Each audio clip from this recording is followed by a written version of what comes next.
Est-ce que vous connaissez l'histoire de Montmartre? Est-ce que vous savez qu'est-ce qu'il y a derrière ces pavés? Qu'est-ce qu'il y a derrière ces rues? Qu'est-ce qu'il y a derrière ces immeubles? Est-ce que vous saviez que Montmartre, ça n'a pas toujours fait partie de la ville de Paris? Eh bien, c'est ce qu'on va voir aujourd'hui dans cette vidéo. Bienvenue sur la chaîne. Déjà, on peut se poser la question, qu'est-ce que ça veut dire? Pourquoi on dit Montmartre?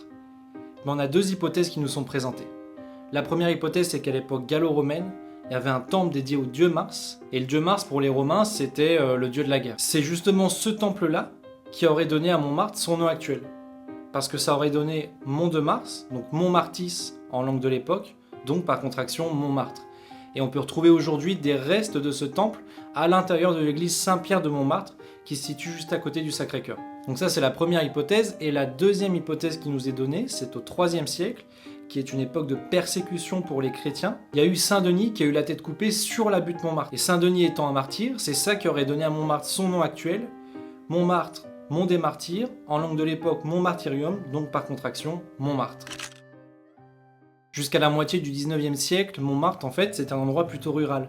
Il n'y avait pas les pavés qu'on connaît aujourd'hui, il n'y avait pas toutes ces rues, les immeubles. On avait principalement des laboureurs, on avait la culture de blé, de vigne, on avait les fleurs aussi qui servaient à faire du parfum, et puis on avait les carrières de gypse. Le gypse c'est un matériau qui permet de faire le plâtre, et c'est ce même plâtre qui a été utilisé pour la construction de beaucoup d'immeubles à l'intérieur de Paris. Donc Montmartre c'était vraiment une terre agricole, ça faisait pas du tout partie de la ville de Paris, ça c'était beaucoup plus tard, et c'est un endroit où il y avait pas mal de moulins. Aujourd'hui on en compte environ 14. Ces moulins ils ont été construits là-bas, grâce à la position géographique de Montmartre qui est en hauteur, ce qui fait que le vent permettait de faire tourner les hélices et ce qui permettait de moudre les récoltes, comme le blé, le vin ou même les fleurs qui permettaient justement après de faire du parfum avec ça. Et toutes ces marchandises, elles étaient ensuite exportées vers la ville de Paris. Un fait intéressant, c'est de savoir qu'à l'époque, les guinguettes commençaient déjà à exister grâce aux vignerons qui, sur leurs jours fériés, partageaient leurs récoltes et faisaient la fête. On arrive en 1790 et c'est une année clé pour Montmartre comme pour la France, parce que c'est cette année-là qu'ont été créés les départements français, et c'est également cette année-là que Montmartre prend le statut de commune. Et c'est une commune qui sera intégrée au département de la Seine, qui est un ancien département parisien. Aujourd'hui, il n'existe plus, il a été supprimé en 1968. On arrive au 19e siècle, et il faut se rendre compte que c'est un siècle vraiment très important pour la commune de Montmartre. C'est là où vont être posées les bases du Montmartre qu'on connaît aujourd'hui. C'est là où ça va être modernisé, c'est là où il va y avoir un essor artistique énorme, c'est là où il va y avoir un esprit révolutionnaire aussi qui va naître à Montmartre, et c'est aussi là où la population va aller en augmentant. En 1853, c'est le début des travaux d'Haussmann dans la ville de Paris.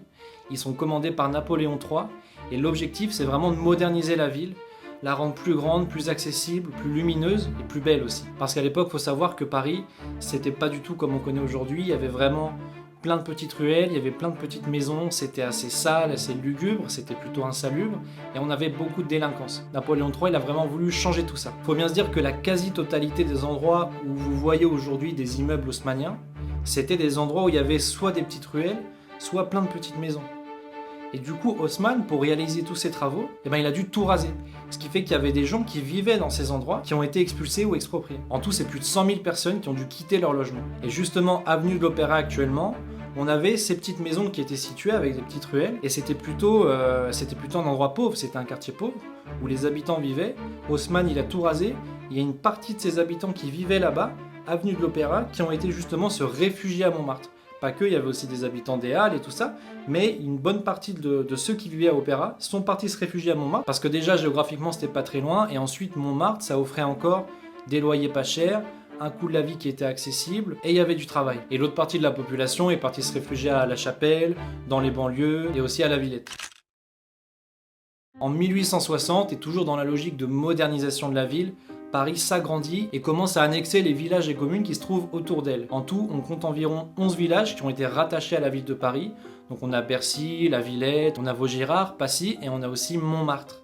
C'est là que Montmartre prend la forme et l'image qui va nous suivre jusqu'à aujourd'hui. Les rues sont pavées, il y a plein d'immeubles qui sont construits et il y a de nouvelles rues qui sont percées comme la rue des Trois Frères. C'est aussi à cette époque-là que se forme le maquis de Montmartre qui était situé dans le Haut-Montmartre. Aujourd'hui, on pourrait le situer entre les rues Lepic et Caulaincourt. Et le maquis de Montmartre, c'était un quartier qui était considéré comme une favela, comme un bidonville, parce qu'il était fait avec des matériaux de récupération, il y avait des maisons qui étaient faites en bois, c'était plutôt insalubre, il n'y avait pas l'eau courante, et on avait une population qui était mélangée entre artisans, petits commerçants, travailleurs, familles pauvres et aussi des bandits. Mais malgré tout ça, on pouvait noter une certaine solidarité entre les habitants et le maquis de Montmartre possédait quand même son charme propre. Faut savoir que depuis le début des travaux Haussmann, en 1853, il y a 3 à 4 000 personnes en plus qui viennent chaque année s'installer à Montmartre. En 1871, il y a un événement très important qui arrive pour la France et pour Montmartre, c'est la Commune de Paris. À l'époque, l'Empire prussien avait envahi la France, le gouvernement avait capitulé et la garde nationale avait entreposé des canons à Montmartre. Et elle a justement voulu aller récupérer ces canons, et en arrivant à Montmartre, il y a un mouvement de foule qui commence à se former autour d'elle. C'était les habitants de Montmartre qui refusaient que la garde nationale reprenne ces canons, qui avait en plus été financé par les Parisiens eux-mêmes. Il y a un groupe de résistants, de femmes, d'enfants et d'hommes qui commence à se former, et pour mater la foule, l'armée de terre est envoyée à Montmartre. Mais en arrivant sur place et en voyant la ferveur de la foule, il y a des soldats qui ont une prise de conscience, qui se rebellent contre l'armée, et c'est là que commence la Commune de Paris. En 1875, il y a les travaux du Sacré-Cœur qui commencent dans le Haut-Montmartre, et c'est à partir de cette même époque que la butte connaît un essor artistique énorme, comme Van Gogh, Picasso, Hemingway, Pissarro, Toulouse-Lautrec, Modigliani, parce que Montmartre offrait justement des avantages, comme les loyers pas chers, le coût de la vie qui était bas, et ces paysages magnifiques et pittoresques dont les artistes pouvaient s'inspirer. C'est dans la même époque que les cabarets et les guinguettes prennent leur essor, et c'est d'ailleurs en 1889 qu'est créé le Moulin Rouge. En fait, il faut bien savoir que de la fin du 19e siècle jusqu'aux années folles, donc en 1920, c'est l'âge d'or de Montmartre. Il y a beaucoup de fêtes, beaucoup de joie, beaucoup d'artistes, il y a de la vie. Il faut aussi savoir que Montmartre à l'époque était entre guillemets séparé en 2 parties. Il y avait le Haut-Montmartre, qui était plutôt considéré comme mal fréquenté et dangereux. C'est là où il y avait le maquis de Montmartre, justement. Aujourd'hui, on peut situer le Haut-Montmartre au niveau de Place des Tertres et du Sacré-Cœur. Et puis, il y avait le Bas-Montmartre. Et le Bas-Montmartre, c'est là où il y a Pigalle, c'est là où il y a les cabarets, c'est là où il y a les guinguettes, c'est là où il y a la fête. Du coup, c'est un endroit plutôt animé, plutôt festif, plutôt lumineux, ce qui fait que c'est vivant et que ça lui donne une bonne réputation. Dans cette même époque, donc dans les années 1910-1920, on commence à voir des investisseurs qui rachètent des parties du maquis de Montmartre et qui volent aussi les terres pour y construire des immeubles de luxe et des villas. Et c'est ça qui va créer de l'embourgeoisement à Montmartre et qui va petit à petit contribuer à son déclin, entre guillemets. Il y a une gentrification qui commence à se faire, donc en même temps le quartier devient plus sécuritaire. Mais c'est ça qui fait augmenter le coût de la vie. Les loyers, pareil, commencent à être de plus en plus chers et c'est ce qui fait fuir les artistes. Et ceux qui étaient à Montmartre auparavant partent se réfugier au quartier Montparnasse. Parce que oui, à l'époque, le quartier Montparnasse, c'est pas celui qu'on connaît aujourd'hui. C'est un quartier un peu bohème, artistique, avec de très beaux paysages. Et les artistes venaient se retrouver dans des restaurants connus comme la Rotonde, la Coupole, ou encore les Deux Magots et le Café de Flore. Et c'est donc à partir de 1950 que Montmartre connaît une nouvelle transformation, connaît un essor plutôt touristique, la population qui change, qui devient de plus en plus bourgeoise, et le lieu devient de plus en plus prisé et inaccessible. Mais ça n'a pas empêché à certains grands artistes de déclarer leur flamme à Montmartre, comme Charles Aznavour, Jacques Brel, Edith Piaf, Dalida ou encore Lynn Renaud. Aujourd'hui, Montmartre, c'est un endroit extrêmement connu. Les gens viennent du monde entier pour voir cette partie de la capitale qui a encore son côté bohème, son côté village. Il y a aussi tous ces endroits iconiques comme le Sacré-Cœur, la place du Tertre, le Moulin Rouge, et on peut y respirer l'air parisien d'antan en imaginant comment était la vie avant.